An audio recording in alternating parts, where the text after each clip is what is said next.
Bonjour à tous.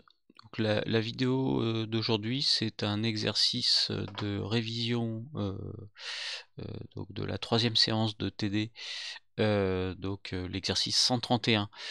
Et en fait, cet exercice, c'est la suite de l'exercice 116 qu'on a déjà traité dans la précédente vidéo, qui est un extrait d'exercice de médian.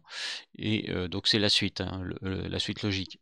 Dans l'exercice précédent, on avait calculé les résistances équivalentes vues entre deux bornes parmi trois d'un modèle de transistor MOSFET à canal N, donc NFET. Et donc ici, en fait, on se propose d'établir un modèle équivalent de Norton à une partie du circuit. Donc le schéma n'est pas rappelé dans le sujet de l'exercice. Mais donc là je vous rappelle ce schéma. Et donc en fait la première question, elle consiste à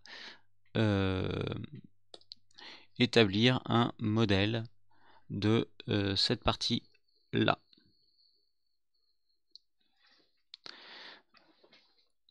Donc concrètement, on va remplacer tout ce dipôle vu entre les bornes A et B par un modèle de Norton. Le modèle de Norton, je vous rappelle, hein, c'est une source de courant en parallèle avec une résistance. Donc une source de courant JN.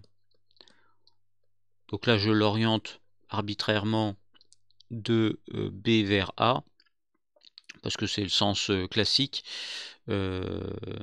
Mais donc c'est un sens qui va conduire à trouver une source de courant négative avec le calcul que l'on va faire, vu que la source de tension VC est orientée de A vers B en fait.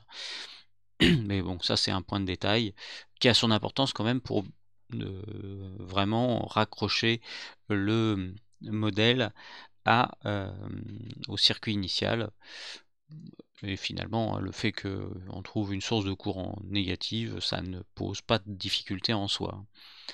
Donc, comment on évalue les paramètres du modèle de Norton?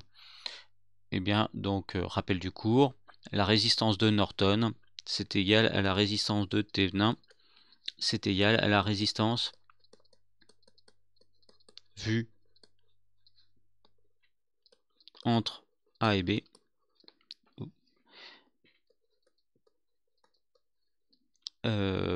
Donc, résistance interne, hein. Donc source éteinte, hein. Source toujours interne, éteinte ou annulée. Donc en l'occurrence, il n'y a qu'une seule source, c'est VC. Donc VC, quand on l'annule, on la remplace par un fil. Donc concrètement, donc si je redessine le circuit en remplaçant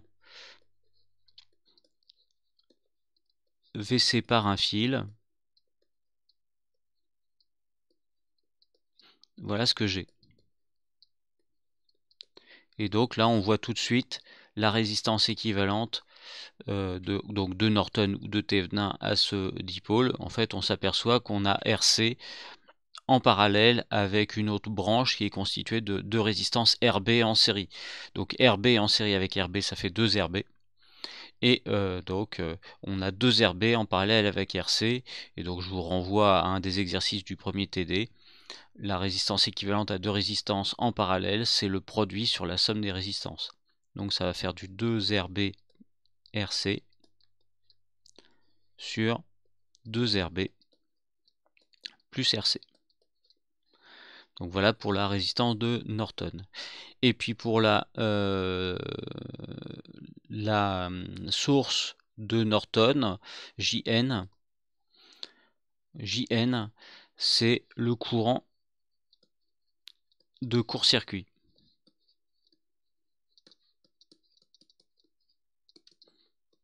Circulant de A vers B. Donc concrètement, on a notre résistance RC, donc cette fois avec les sources allumées, hein, bien évidemment, VC qui est orienté dans ce sens-là, B, A, et donc j'ai une résistance 2RB en parallèle, et donc le courant de court-circuit, bah, c'est quoi? C'est le courant donc, qui va circuler dans un fil que l'on va brancher entre A et B, et qui va aller de A vers B. Donc JN est orienté dans ce sens-là. Donc le point important à noter, c'est que la tension aux bornes d'un court-circuit, bah, c'est 0. Donc s'il y a une tension nulle aux bornes de la résistance 2RB, et ben donc on a un courant nul. Et s'il y a un courant nul, on peut effacer cette branche. Oups. Et donc en fait le circuit devient très simple. On a une maille constituée de VC et de RC. Donc là, si on pose le calcul vraiment dans le détail, donc le JN circule comme ça. Loi d'Ohm, RCJN est dans le sens opposé au sens du courant que l'on a pris, le sens conventionnel. Et donc une fois qu'on a fait ça, bah, si j'écris la loi de la maille en question, j'ai RCJN plus VC égale à 0. D'où JN égale à moins VC sur RC. Donc j'ai bien un signe moins ici, parce que le sens du courant JN est, fait qu'on va avoir un courant négatif vu que VC est orienté dans l'autre sens. À moins que VC ait une valeur négative, ce qui n'est pas le cas, hein. VC dans l'énoncé est annoncé à 0,7 volts. Donc je vous laisse faire les applications numériques, c'est pas très compliqué, hein. Vous avez VC égale 0,7 volts. RC, il faut aller chercher la valeur dans le sujet de l'exercice 116, RB aussi. Et donc on peut avoir la valeur de JN et de RN que l'on va insérer dans le schéma. Et donc ça c'était la réponse à la première question. On devait identifier JN, on devait identifier RN, et ensuite la deuxième question, c'était redessiner le nouveau schéma du circuit avec cette simplification. Donc on va redessiner le schéma de notre transistor.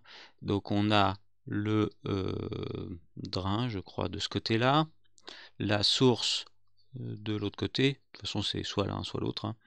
Donc RD, RS. Ensuite, on a la résistance de grille qui arrive des deux côtés, hein, donc RG de chaque côté.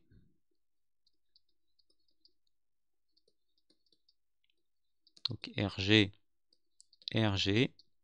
Ensuite, donc ces deux résistances sont connectées ensemble à une source de tension VG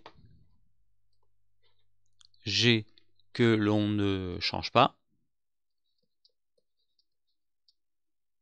Donc ici on a la grille, et ici on a les bornes A et B, et en fait c'est tout ce qui reste qui vient être remplacé par une source de courant JN en parallèle avec une résistance RN dont on a déterminé les expressions, avec RN égale à 2RB RC sur 2RB plus RC, et JN égale à moins VC sur RC. Voilà.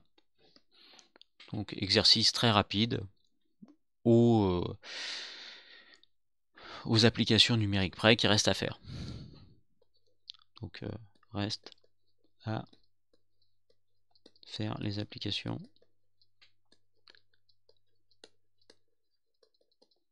numériques